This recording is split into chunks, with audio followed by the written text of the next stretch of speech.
Welcome back to Hot Air.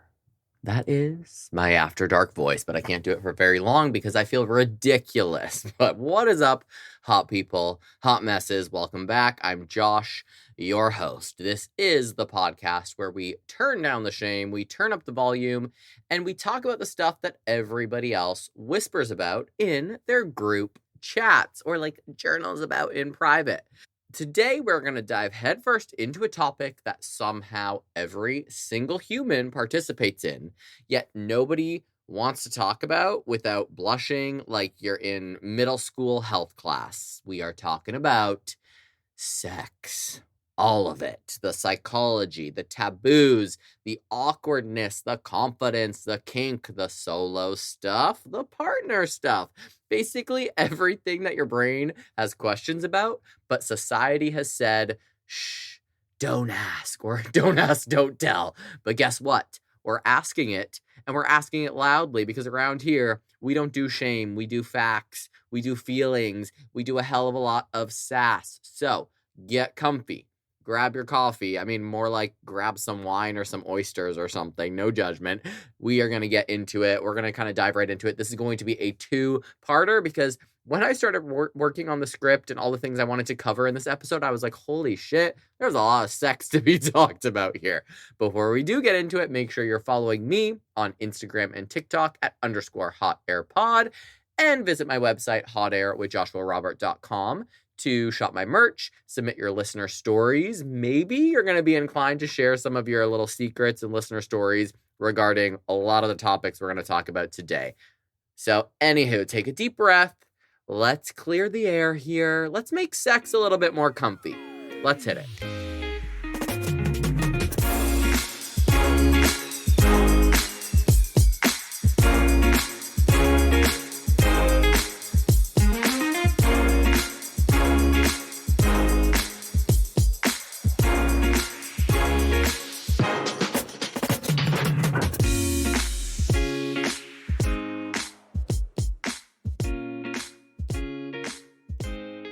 Part 1. If everybody's doing it, why are we all acting so weird about it? Let's start with a question that seems obvious until you really think about it. Why is sex so weird? I mean, literally, every single human being alive is participating in it. Some more than others, sure, but the point is that sex is the most universal human activity, and yet somehow it's shrouded in mystery and shame, embarrassment, and all the silent side eyes that you've ever gotten when the word masturbation comes up in conversation. I probably should have prefaced this whole episode with like, if you're related to me or you're like one of my very good friends that for some odd reason has not talked about sex with me before, I mean, I'm an open fucking book. Everyone knows this. If you're my parent and you're listening, there's going to be stuff on here that you may not want to hear, but that's, I guess, your problem because I'm going to talk about it. I'm going to word vomit so much. There's a lot of stuff that is probably not even going to be planned that I'm going to talk about it. But that's right. I just said the word masturbation. Big fucking deal, right? We're all doing it. And yes, we act like it's the emotional equivalent of dropping your phone in a public toilet. Like, it is so bizarre. It's totally bizarre. And somehow, something that should feel natural, that is natural, it's normal, it's fun, has become loaded with guilt. It's very taboo, and there's so much unnecessary drama around it, and that is what we're unpacking today. So let's start with history, because as I say almost every episode, context is everything. Humans didn't always act like sex was some forbidden fruit that you needed a PhD in shame to enjoy. Pre-modern societies often had a very different approach. Sometimes it was practical, sometimes ritualistic, sometimes wildly explicit in ways that will make you blush just reading an anthropology book. Sex was part of life. It was tied to fertility, to community, to storytelling, even to spirituality. But then civilizations got organized, religions came in, governments started writing rules, and suddenly sex went from something natural to something that was policed. And the policing was not just external, it became internalized. We didn't just learn that sex is bad, we learned that we are bad if we want it, or that desire is suspicious, or that exploring it makes you immoral. It's a mindset that has survived centuries, even in our supposedly enlightened, modern, relatively liberal swipe right culture. Now, culturally, a lot of this comes down to control. Humans, societies, institutions, whoever, have always had a vested interest in controlling reproduction and behavior. If sex is private, shameful, or confusing, people are less likely to make choices freely. They're more likely to follow rules, marry for convenience, conform, reproduce in predictable ways. Sex as taboo is not a biological inevitability. It's a social construction designed to maintain order. And yet here we are, centuries later, still carrying it around like emotional baggage that we never even began to unpack. That zipper is still closed. You have parents who may have said, don't talk about that. Teachers who never explained anything beyond the mechanics. Media that sexualizes everything, but also punishes it if it's authentic. And suddenly you're an adult trying to navigate something you were never actually taught about, which explains a lot of the awkwardness. That pretty much sums it up. The psychology of taboo is also very fascinating because here's the thing. Humans are inherently curious creatures. We are wired to explore, to experiment, to desire. And when something is labeled as forbidden, our brain literally lights up differently. Dopamine spikes, like that's the chemical cocktail of attraction to taboo. We want it more, even if we're pretending that we don't. So the very mechanisms that make sex pleasurable are also the mechanisms that make it scary when it's off limits. And let me just pause there, because I feel like a lot of things I could say can be very misconstrued. My brain is immediately going to the gay agenda and to grooming. I am not, it's very fucking clear, anyone who knows me and has listened to this podcast, I am not talking about taboo in the sense of illegal activities. I'm just talking about regular, consensual, over the age limit sex, okay? Let me put that out there, all right? So as I was saying, our brains get double coded. This is good, this is desirable, but don't even think about it. Like, no wonder our internal monologues are chaotic. And I feel like that goes with a lot of things in life, not just sex. No wonder we blush when we're talking about it. No wonder people can't even make eye contact when the word orgasm is dropped in conversation. The brain is doing somersaults, biochemical chaos, and socially we've trained ourselves to apologize for the entire sexual experience. And don't even get me started on sex ed when we're in school, because sex ed in a lot of places is basically a checklist. Don't get pregnant. Don't get STIs. Here's a diagram of a penis. Here's a diagram of a uterus. End of the lesson. And that's it. Safe sex, yes, important. We know that's important. But the emotional, psychological, relational, and yes, pleasurable aspects, those are ghosted. They're vanished. They're not discussed. That leaves a vacuum, which culture and media happily fill. And what fills the vacuum is very confusing. It's often extremely misleading and sometimes terrifying.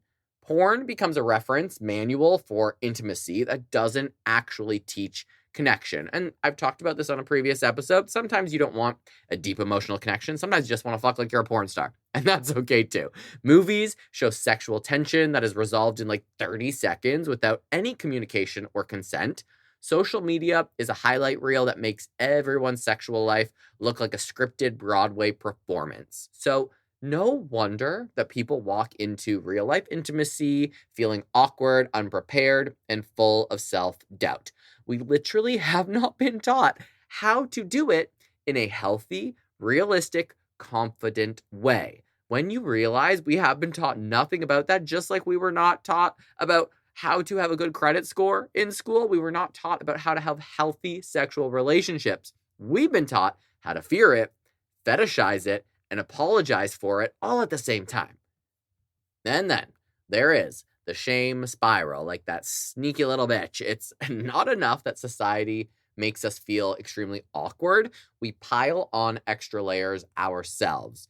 You fantasize, you enjoy, you explore, and then immediately You judge yourself for it. The cycle goes like this. There's desire, there's some action, there's guilt, suppression, more anxiety, go back to start and repeat. And this is how taboos become internalized. I'm going to give you an example, okay? I'm going to be really, really, really straight up and honest. If you don't want to hear me talking about masturbating, well, I actually can't believe I'm going to say this, but we all do it, right? Whatever. Sometimes, like if I'm watching porn and like we've fallen down the porn rabbit hole and you're like, holy shit, 30 minutes an hour have gone by, like, and you're just looking for something that's going to tickle your fancy. I feel so guilty about it because in reality, I'm doing something that should be fun. It's exploration. It's finding inspiration on whatever, like this vid or what else is, where else is porn? I don't really pay for OnlyFans. I used to. Pornhub, whatever, right? And so you're jerking off or you're masturbating or you're flicking your bean, as I like to say. And then you look at the clock and you're like, holy shit, I've been there for a long time. I feel so guilty. I'm like, you're disgusting. You're sinning. This is terrible.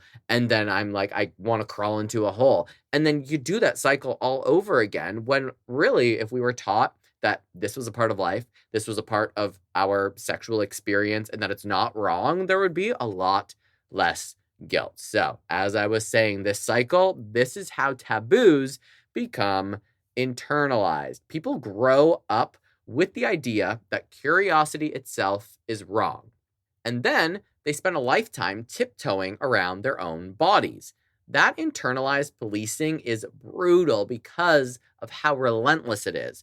No one has to tell you that what you want is forbidden. You already have a whole mental committee inside your little noggin that is judging you. And the consequences of this are not just emotional. They show up in intimacy, in your relationships, in sexual satisfaction, and even in your mental health.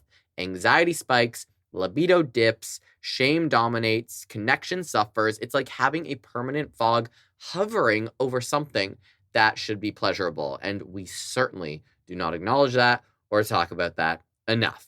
Which brings me to a point that cannot be overstated. Sexual taboos are not about biology. We all know humans are sexual beings. It just is what it is. We know that everyone does it. It doesn't matter where you come from, your height, your size, the color of your skin. We all fuck, okay? We all do it. Everyone does it. We know desire is universal. The weirdness comes entirely from culture, conditioning, and the brain's reaction to secrecy and judgment. That means it can be unlearned. Again, this can be unlearned. It's not permanent. You can have a healthy, enjoyable, confident relationship with your own sexuality, whether that's solo or with a partner or with multiple partners. If you intentionally rewrite your narrative, you can experience it in a whole different way. And that's kind of exactly what the rest of this episode and our part 2 is kind of all about. So we're going to talk about how to do all of that without shame, without fear, and without pretending you're some perfect Pinterest model of sexiness, okay? Because perfection is so boring. It also doesn't exist. Freedom is hot and liberation is hilarious. And let me just say this as well, that I have not mastered any of this. These are all things that I talk to my therapist about, that I talk with my friends about. Although I'm an open book when it comes to sex, it doesn't mean that I leave every sexual experience feeling A, satisfied, or B, comfortable, or, without shame. It still happens. And I am working, just like I'm hoping I'm offering you some tools here. I'm using these tools too, because Lord knows I've got my own weird sexual shame that is just like kind of laying under the surface in my brain. And let's address another layer here. Hypocrisy.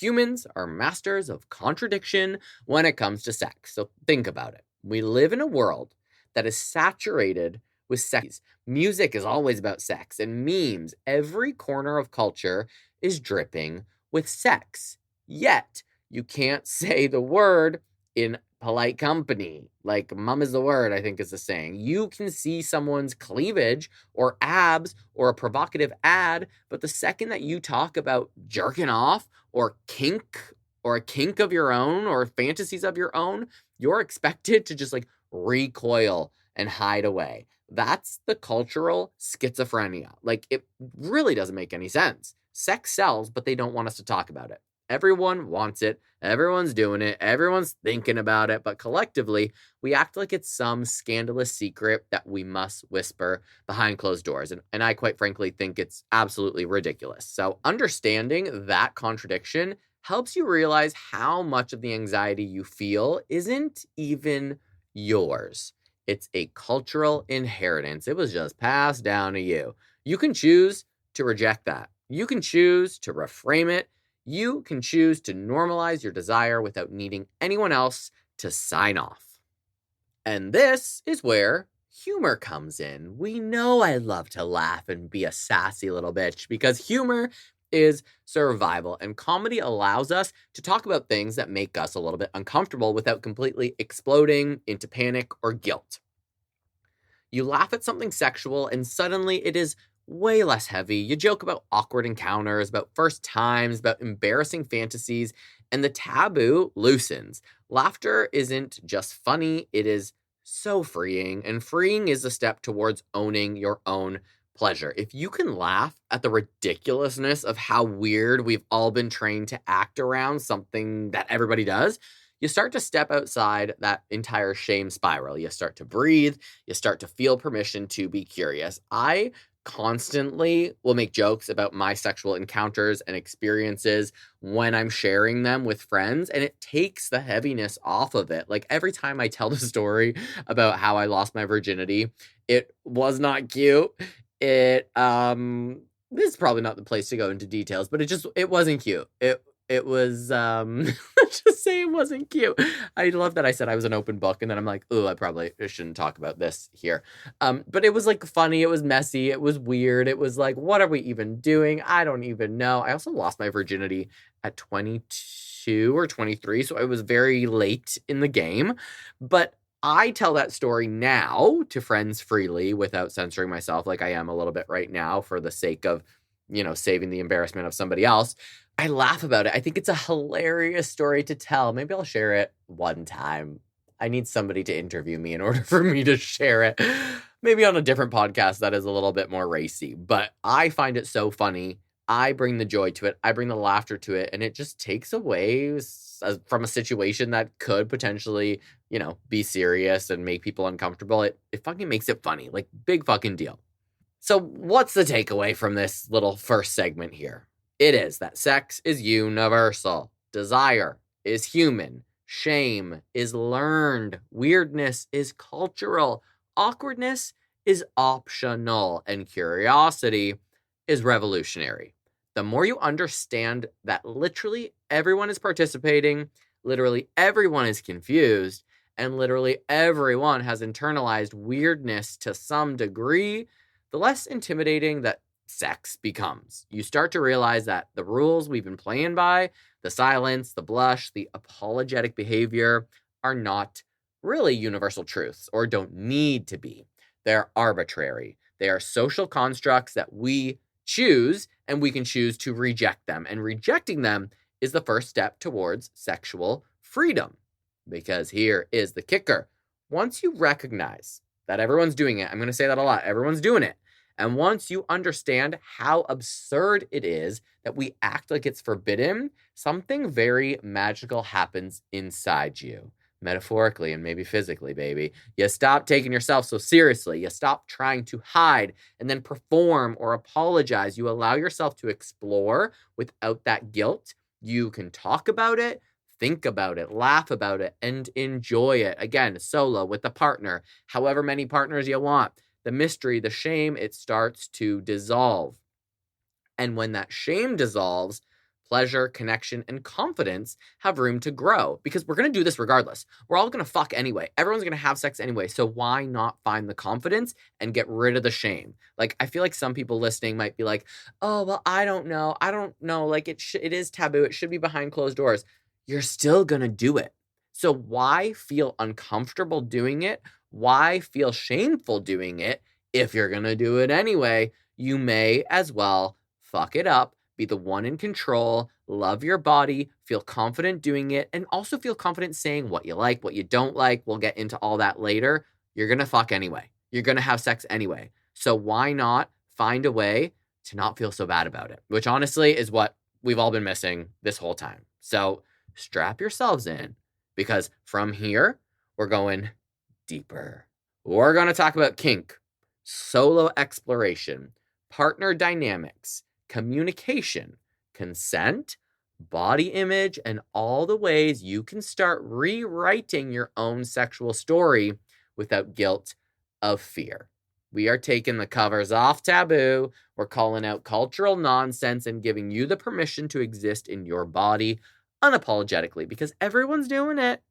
How many times? We should have done a drinking game. How many times can I say that everyone's doing it? You have to take a shot. You'd probably be wasted by now. And it's about damn time we stopped acting so weird about it. Part 2, the psychology of desire, why we want sex, and why that's completely normal.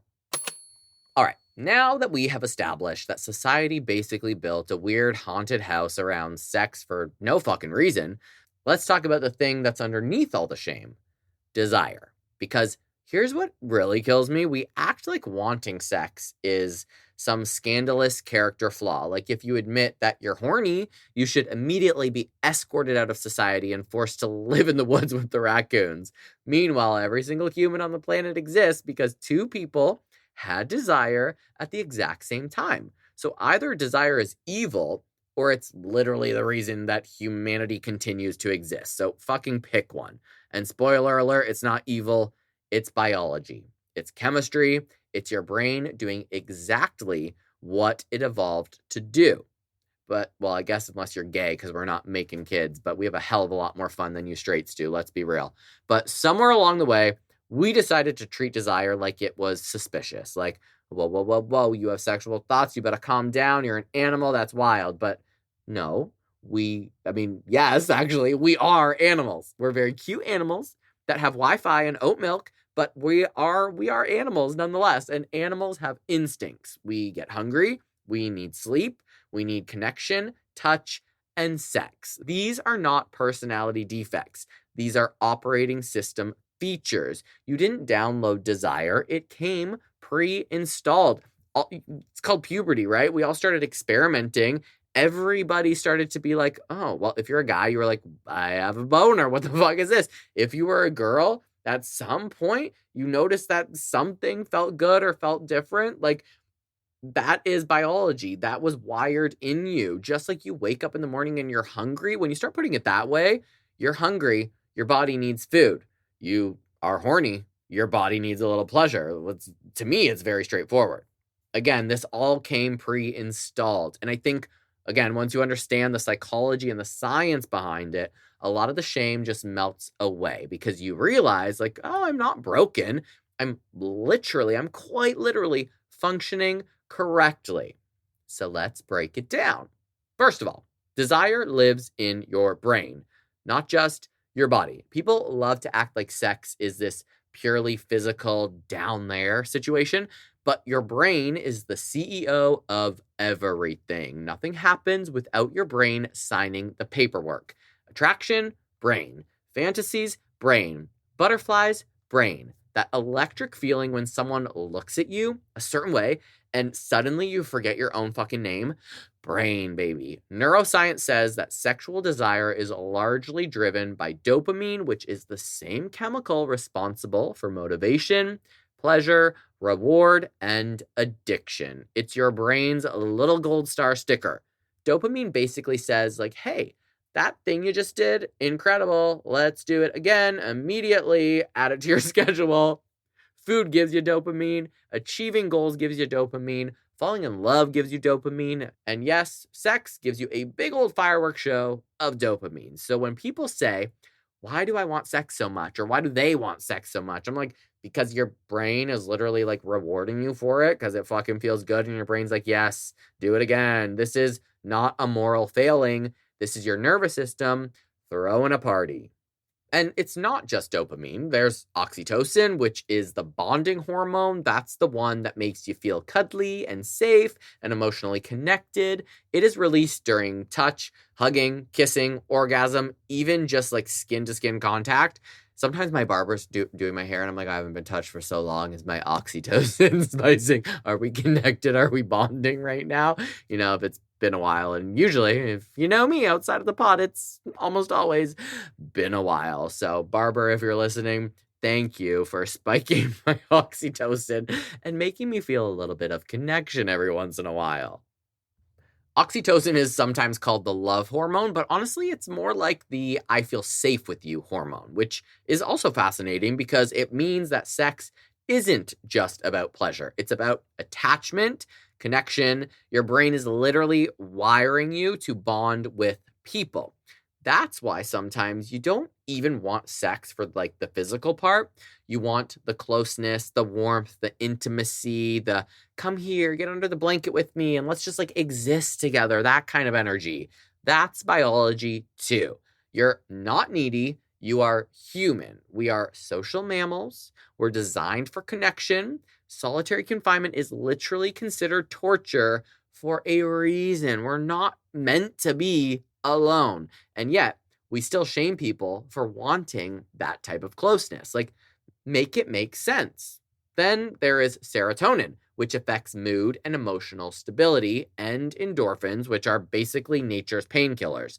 That's why sex and pleasure can reduce stress, lower anxiety, help you sleep, and even ease physical pain. That's why when you fall in love, the love hormone or the, I want to be touched, feel close to you hormone. That's why kind of everything in life feels a little bit easier. You got less anxiety. You're sleeping well because you're dreaming of this, new significant other. Your stress levels are low. Like life just feels a little bit better. When there's all that serotonin, it's like your body's version of a spa day, but instead of cucumber water, it's hormones. And honestly, it's pretty efficient. Your body said, what if we make the thing that keeps the species alive also feel amazing and reduce stress? Evolution really slapped with that one. And yet society still treats desire like it's trashy, like you're supposed to want a promotion and a green smoothie and inner peace. But God forbid you also want someone to, kiss your neck? Like suddenly you're too much? Like, please, everyone calm down. Like you can meditate and be horny. You can have a 401k and have a crush. These things are not mutually exclusive. But here's where psychology gets like very, very interesting because desire isn't just chemical. It's a lot of chemical, but it's not all chemical. It's emotional and mental too. Desire is tied to novelty. Our brains love newness. That's why new relationships can feel so fucking electric. That's why a first kiss feels like fireworks. And then 10 years later, you're like, bitch, did you take the trash out today? And like you realize you haven't kissed your spouse in fucking 10 days or something. Your brain pays attention to what's new and what is exciting. That doesn't mean that long-term love is completely doomed. It just means you have to be intentional about keeping things interesting. Desire is not a light switch. It is a garden. You gotta water it. You can't ignore it for 6 months and then be like, why is everything dead? Like romance is maintenance, okay? And here's another truth that nobody talks about, that desire looks very different for every single person. Some people feel spontaneous desire. They see someone hot and immediately their brain goes, yes, I want it. Let's go. Other people experience responsive desire. They don't feel turned on until there's context, like flirting, touch, emotional connection, safety. And guess what? Both are normal. Both are completely normal. But society only shows us that very spontaneous versions. Movies make it look like you're supposed to rip each other's clothes off at the mere sight of a collarbone. Meanwhile, half the population is like, I need snacks. I need some emotional trust and like a clean apartment first. Like, when's the last time you dusted? Which is also valid. There is no correct way to experience desire.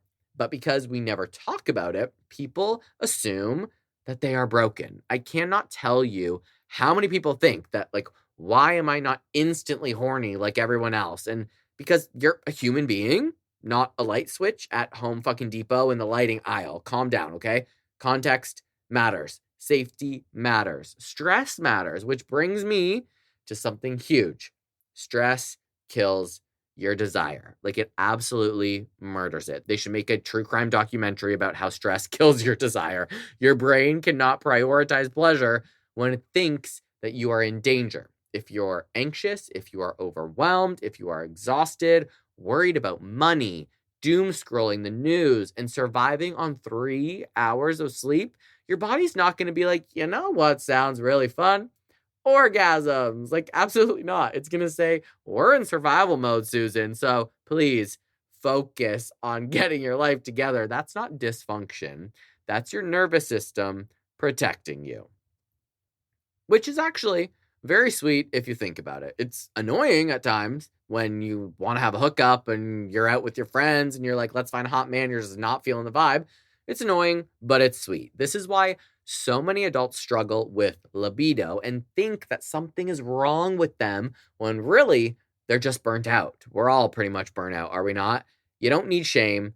You just need rest. You don't need to fix yourself. You probably just need a nap and maybe an extra session with your therapist and possibly a vacation, highly likely a vacation where nobody's emailing you and you unplug and just read a good book on the beach.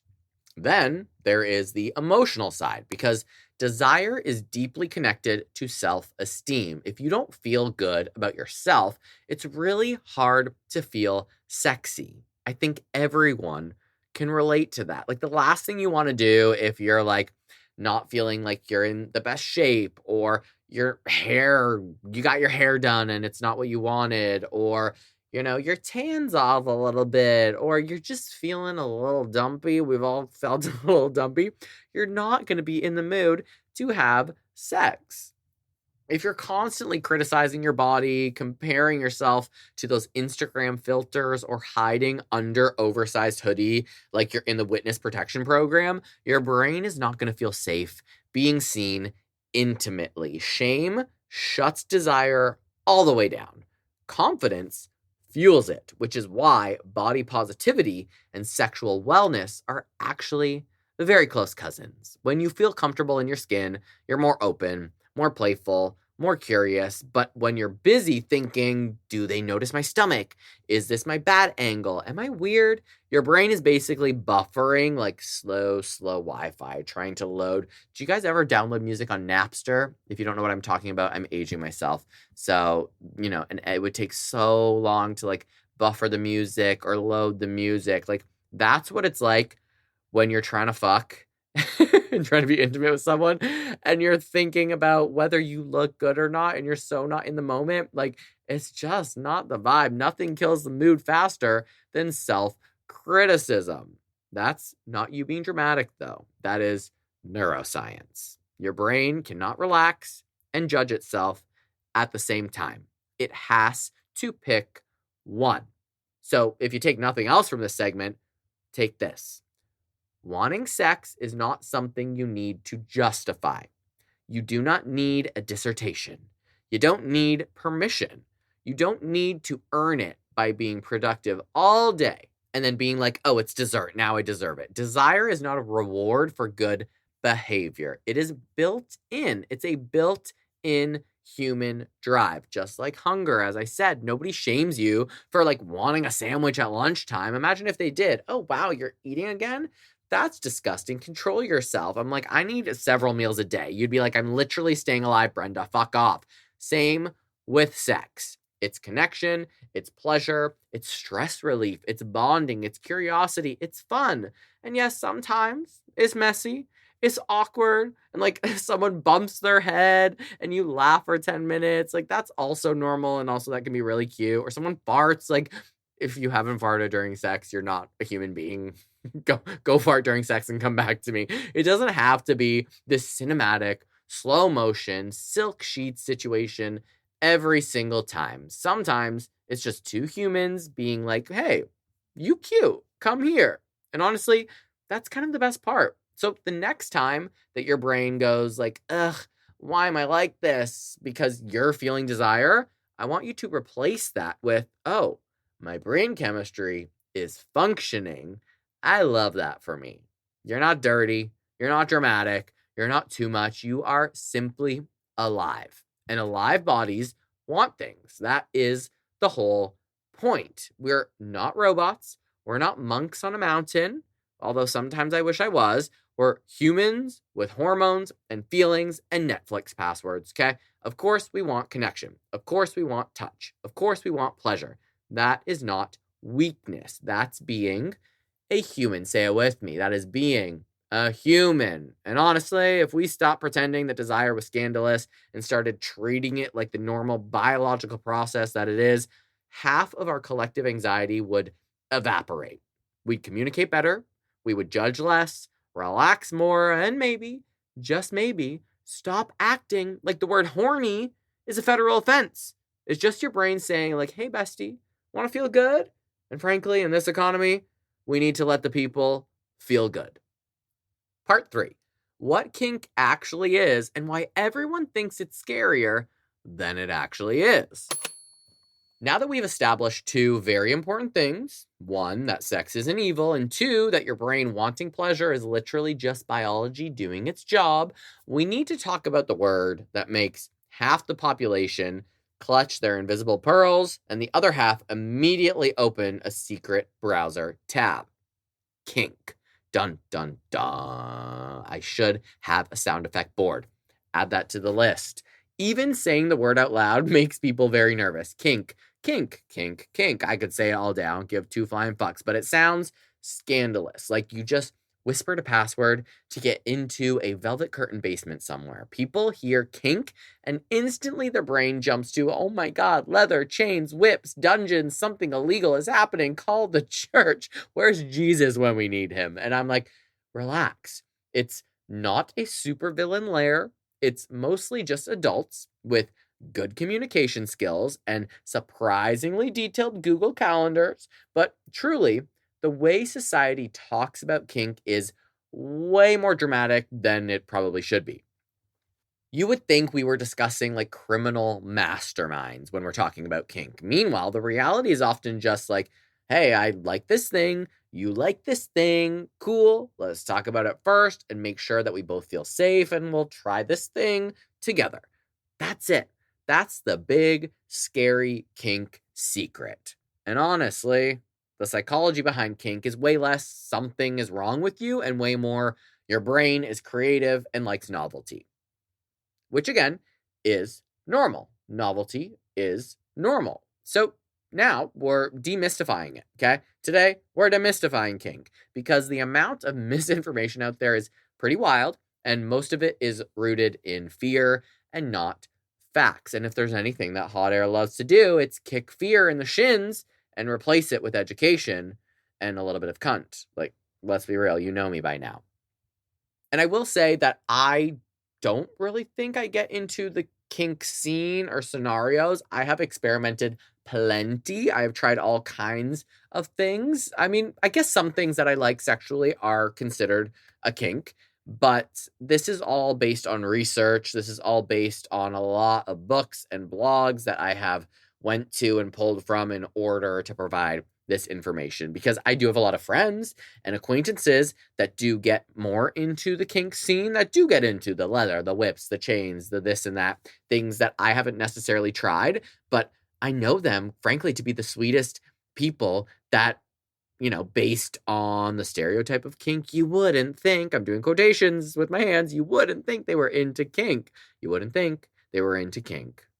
So I do think it's important to talk about this, but let's start simple.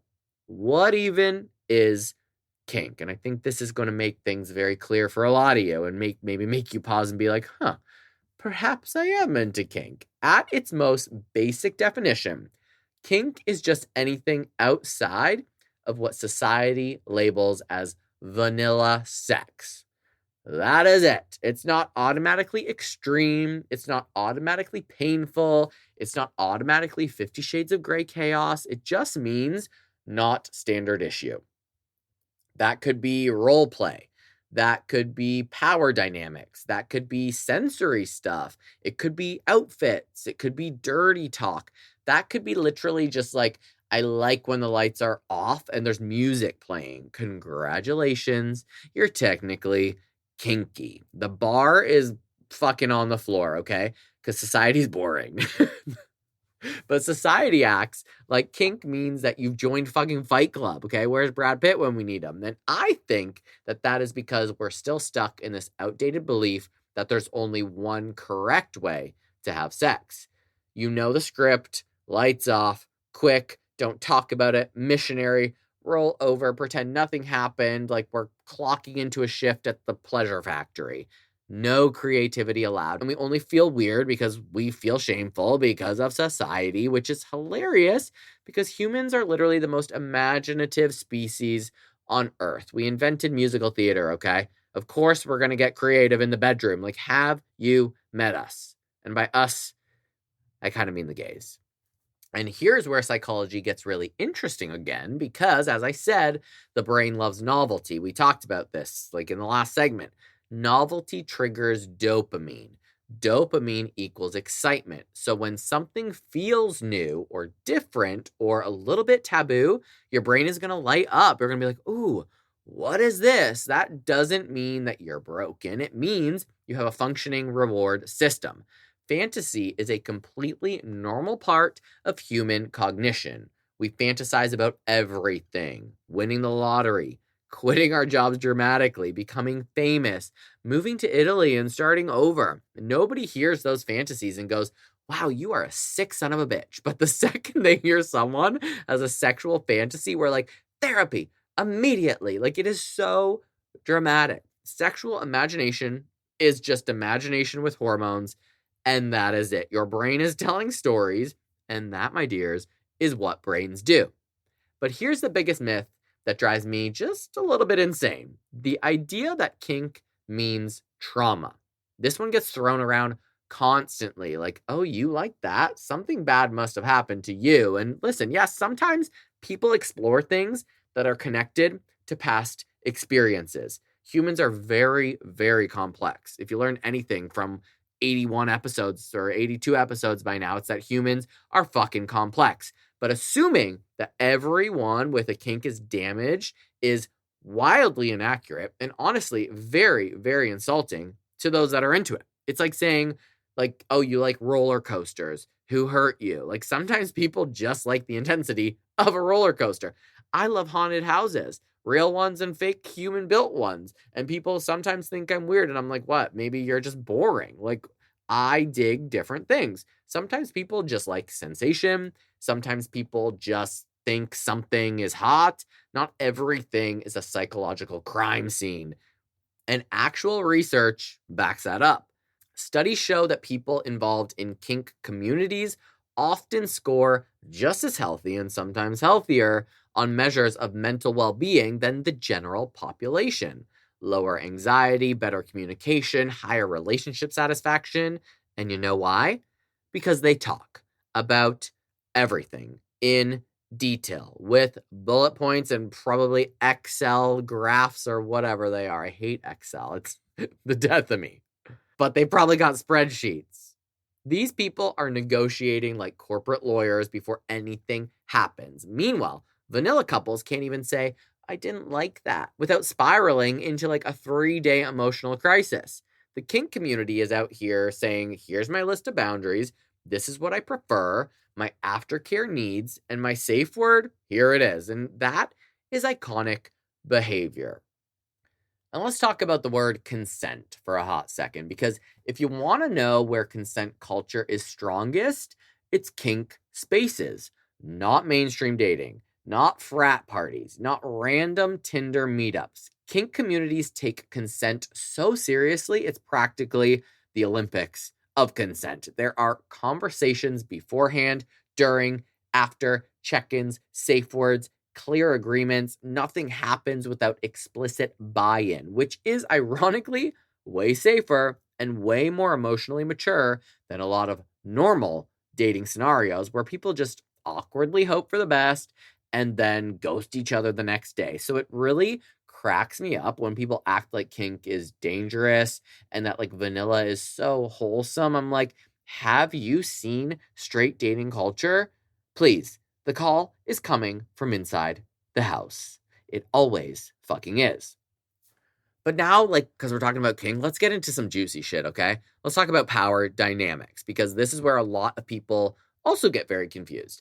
They hear the words like dominant or submissive and immediately think it means that someone is being controlled or degraded or harmed. And sometimes, yes, but it's agreed upon consent. Hello.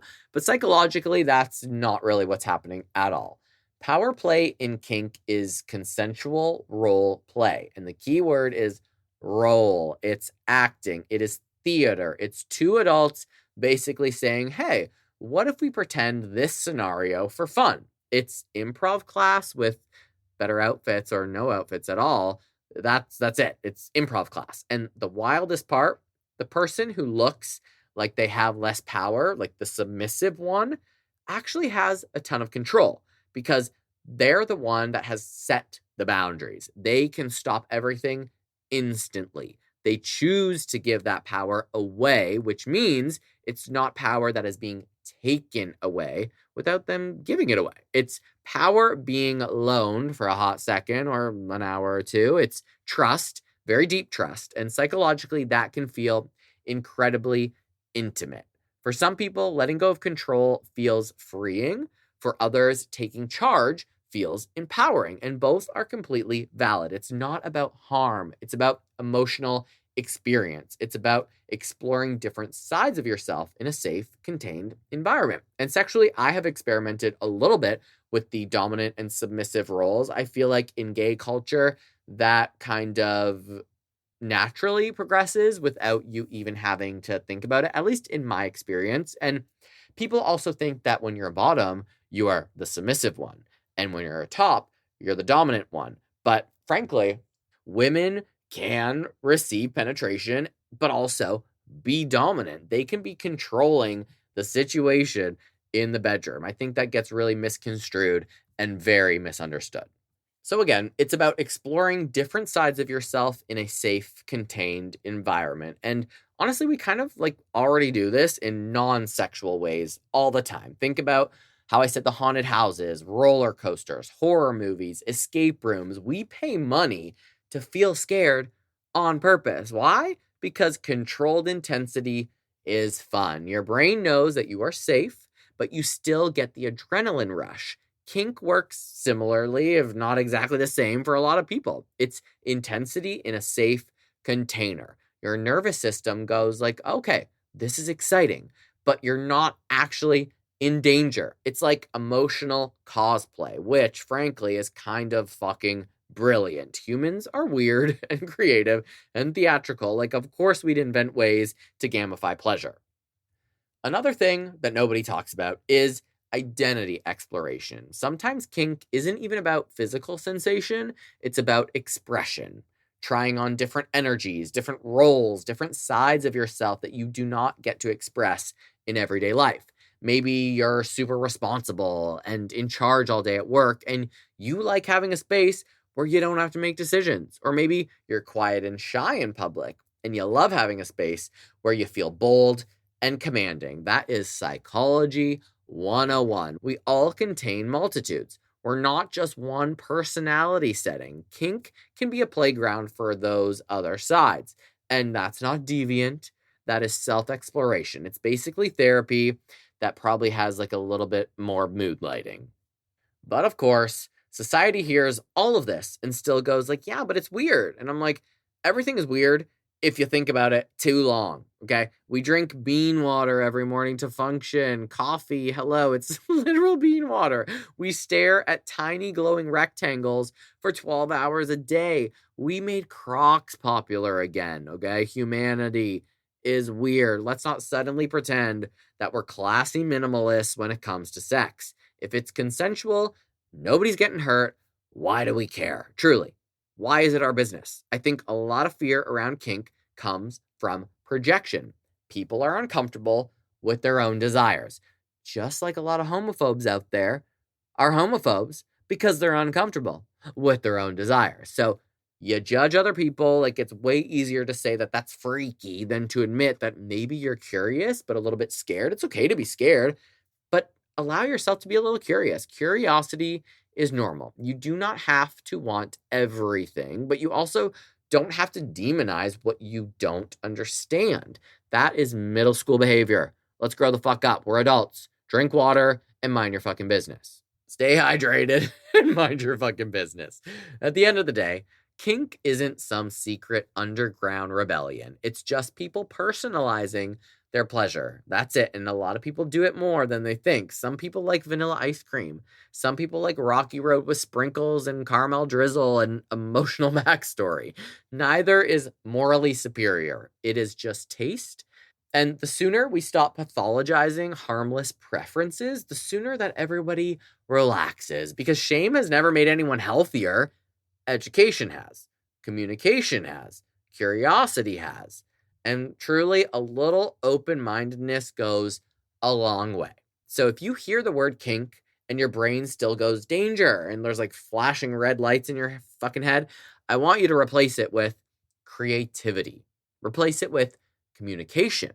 Replace it with consenting adults just doing their thing, because that is usually exactly what it is. It's not a dungeon. Sometimes it's a dungeon, but it's not always a dungeon. It's not a scandal. Just humans being imaginative and honest about what they enjoy. And in a world that is so stressful and chaotic, if people can find safe, consensual ways to feel good and connect with each other, I say just like, let them live. Do whatever the hell you want. Life is so hard. It's hard enough. If someone wants to spice things up with a little theater and a safe word, God bless you. Father, Son, Holy Spirit. That's between them and their partner or partners and maybe a very sturdy bed frame. And that, my friends, is the truth about kink. It's way less scary, way more psychological, and it's way more wholesome than people think. Part 4. Why we explore sexuality, self-discovery, identity, and the extremely human need to figure ourselves out. So I think officially we have debunked 2 very big lies. 1, that sex isn't shameful, and 2, that desire isn't some moral failure. It's literally brain chemistry. A lot of this is brain chemistry. 3, kink isn't a villain story. I think I said 2 big lies, but I meant 3 big lies. Kink isn't a villain origin story. It's mostly just theater kids with excellent communication skills. So now we need to talk about something that people get weirdly judgmental about, which is not surprising because people be judgy.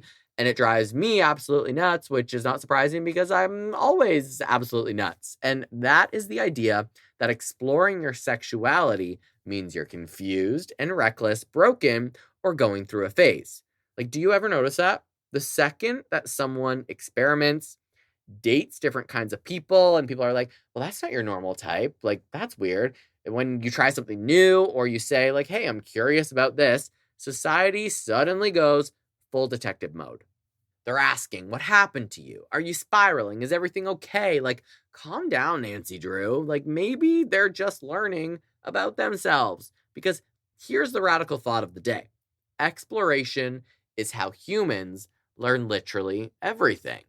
That's how we learned to walk. That is how we learned to cook. That's how we learned to text our ex after tequila and be like, hey, I miss you, daddy. It's trial and error, curiosity, experience. But when it comes to sex, suddenly we expect people to magically know exactly who they are, what they like from day one. As if you're supposed to pop out of the womb with a fully formed user manual like, hello world, I am Josh. I enjoy long walks, almond milk, and exactly 3 approved sexual preferences. Like, that's not how being a person works. We figure ourselves out by trying things. You try it, you don't like it. You try it, you do like it. You try it out. And sexuality is no different. Psychologically speaking, exploration is literally built into us. Curiosity is one of the strongest human drives. Your brain is wired to seek novelty and information.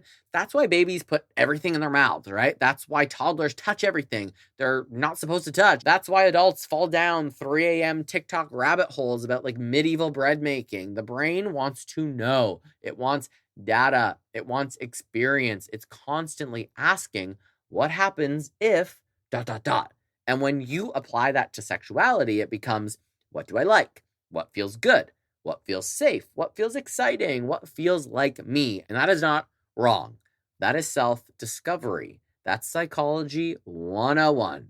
Eric Erickson, he's a big, famous developmental psychologist, like very, very serious. He probably highly likely wore a lot of tweed, literally said one of the core tasks of being human is identity formation, figuring out who you are, your values, your preferences, your place in the world. And guess what's part of identity?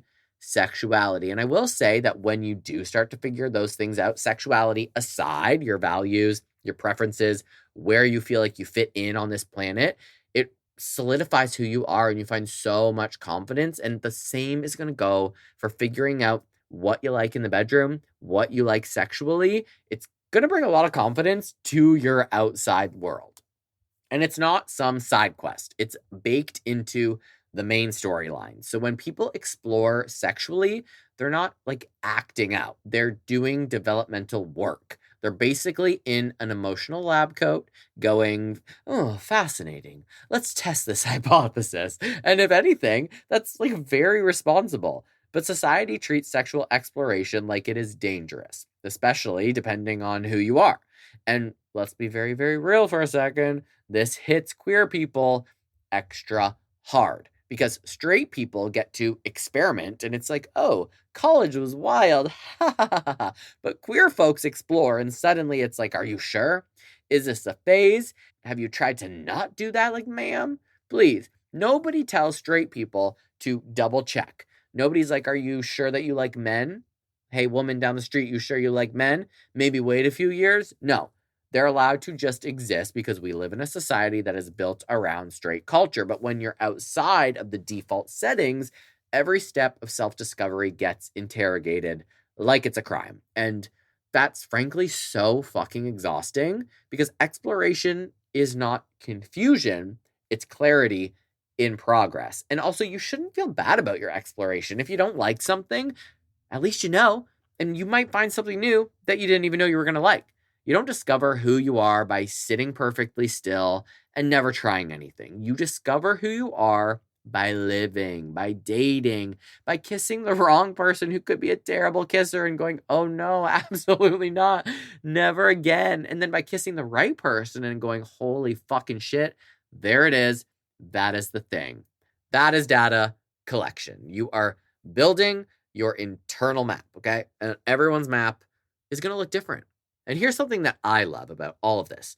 Sexuality is not static. It is responsive. It changes with your life experience. It changes with confidence, age, safety, relationships, stress, healing. You're not a frozen statue. You are a living organism that is always evolving. So of course your desires and interests are going to evolve. The stuff you liked at 18 might not hit the same at 30. Like, thank God, honestly. If I still had the same taste at 18, I'd be emotionally bankrupt and wearing graphic tees, like, unironically. Growth is good. Change is good. But we were taught this weird lie that your sexuality is supposed to be one clean, unchanging checkbox forever. And if it shifts, something must be wrong. No, something is right. It means you're paying attention to yourself. It means you're not sleepwalking through life. Exploration is a sign of self-awareness, not instability. And I've noticed that personally over the last maybe like 3-ish years, that things that I was not into sexually, I've begun to enjoy, and things that I thought I liked, I no longer like. I think that I put myself in a box. I think a lot of us put ourselves in a box in which we think that's it. Like, we're going to be in this sexual position. We're only going to have sex like this. We do or do not like oral sex. And then over time, we evolve. We try new things. Maybe a partner brings something out in us that we didn't even know we liked or that we were good at, or something a previous partner said, oh, that's not really enjoyable. You're not great at that. Another partner could absolutely love. So I really fucking dig that we evolve sexually as we evolve as humans. And let's talk about confidence too, because this is very big. It's huge. Sexual exploration often has nothing to do with being wild or reckless and everything to do with being comfortable in your own skin. The more that you understand what you like and do not like, the more confident you become. And confidence spills into everything. It spills into your relationships, boundaries, communication, your art, your career, your posture, even. There's something really powerful about knowing your body and your desires and being able to say, like, yes, this is me. That kind of self knowledge, it radiates. Like, do you ever meet someone who just seems so grounded and unapologetic and you're like, fuck, I want to be like that? You are so you and you can't even explain it. Like, they're not begging for approval. 9 times out of 10, that person has done the work of figuring themselves out. They've explored, they've questioned things, they've tried all kinds of stuff. They're not guessing anymore. They know. And exploration leads to ownership. And ownership is fucking hot. Not even sexually hot, just energetically, it is magnetic. And I believe I alluded to that earlier in this episode. The more you figure out what you like in all aspects of life, you feel so much more confident. The body that I have now, I probably would not, maybe 2 years ago, not have been quite as confident in this body. I would have been self-conscious about my height, which I'm 37. I'm not, not about to have a growth spurt. I would have been judging the amount of muscle that I did or did not have, my tan, my skin, whether I have a stray hair on my back or a zit on my shoulder. Those are things I would have been stressed out about, that I would have been focusing on, that I wouldn't have been able to get out of my head while I was having sex with someone. But in doing the work to find my confidence in the bedroom and outside of the bedroom, in my job, in my personality, in my friendships, and reworking things in life, those little aspects, no, I no longer think about. And I notice it the most when I am having sex with someone. Most recently, when I slept with someone, I wasn't thinking like, oh, is my stomach flat enough? Or do I have a double chin from this angle? Or is there hair on my back? Or this on my shoulder? And highly likely there was a hair on my back. There probably was a zit on my shoulder. But I didn't give a flying fuck because I felt confident. So all that to say that exploration is going to help you find your confidence. And honestly, sometimes exploration is also just like very healing because a lot of us grew up disconnected from our bodies. And especially if you grew up with shame or like very strict rules or body image issues, you then learn to hide, to shrink, to disconnect, to treat your body like an inconvenience instead of it quite literally being your home. So exploring sexually can actually be this really beautiful process of reclaiming yourself, of going like, oh, wait, this is mine. This body is mine. These sensations are mine. I get to decide what feels good. I get to decide who touches me. I get to decide what I want. And that is so fucking empowering. It's empowering as hell. And it's not dirty. That's self-trust, which frankly, we could all use a heck of a lot more of because the world spends a lot of time telling you what you should be. And exploration is saying, cool, but what do I actually want? That's like rebellion in the best way.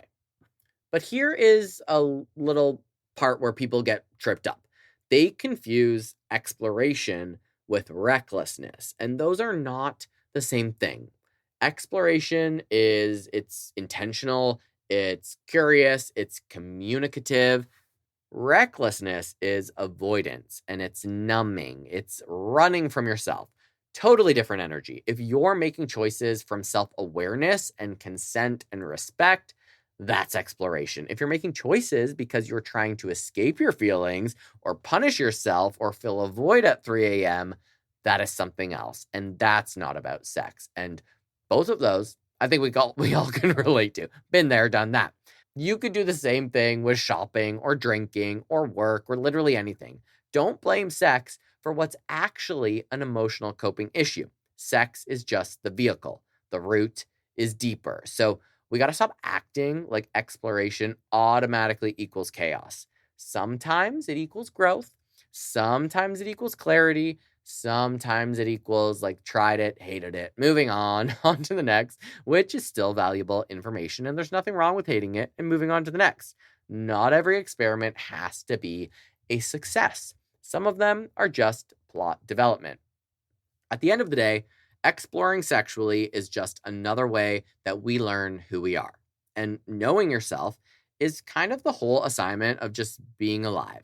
We explore careers, we explore hobbies, we explore cities and friendships, but the second we explore desire, everyone seems to freak out. It is so inconsistent. You are allowed to backpack across Europe to find yourself, but God forbid you kiss like two different people in the same week or the same night. Like suddenly it's a scandal.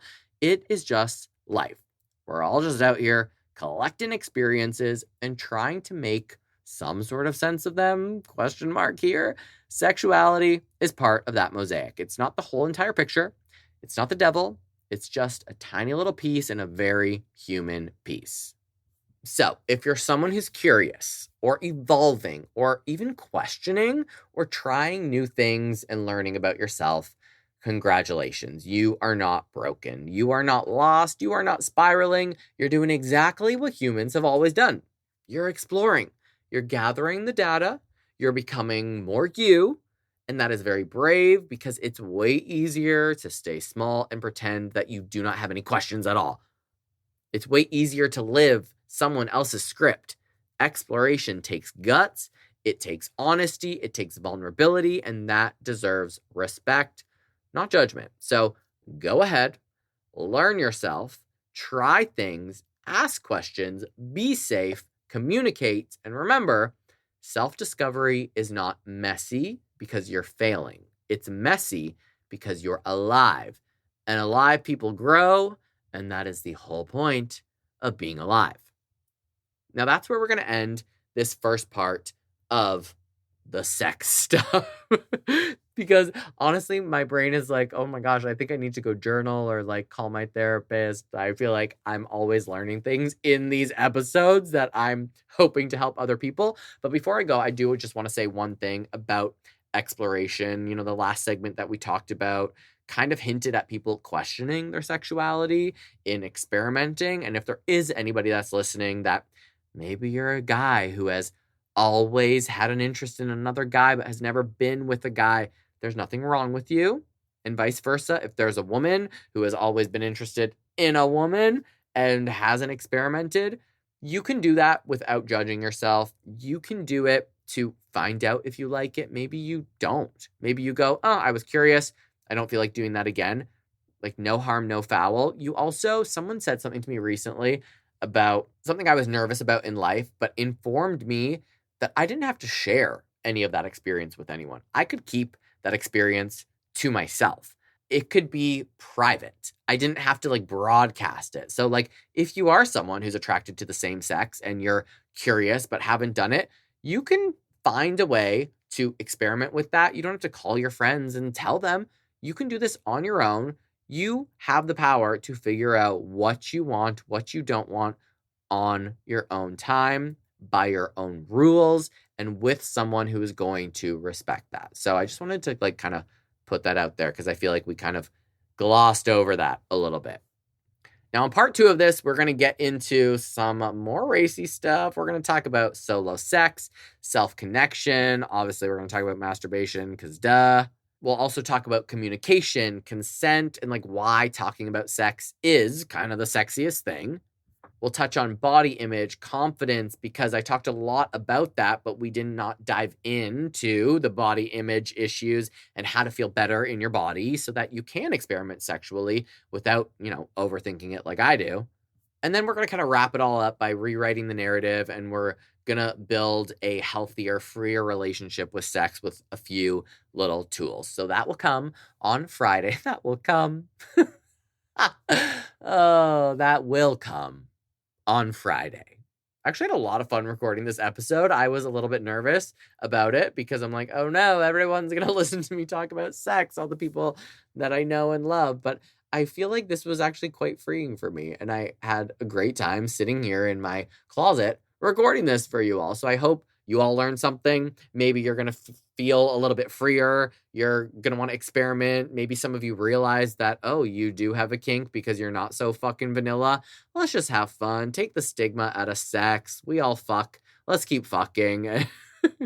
So I will bring you part 2 on Friday, and then I will see you all on the next full-length episode, which is going to be all about dating again. So again, don't forget to follow me on Instagram and TikTok at _hotairpod, and visit my website, hotairwithjoshuarobert.com, to submit your listener stories, topic suggestions, and shop my merch. I would absolutely love if I could get some listener stories specific to this whole sex series. So stay hot, stay curious, stay experimenting, stay fucking kinky, and I will see you next Tuesday.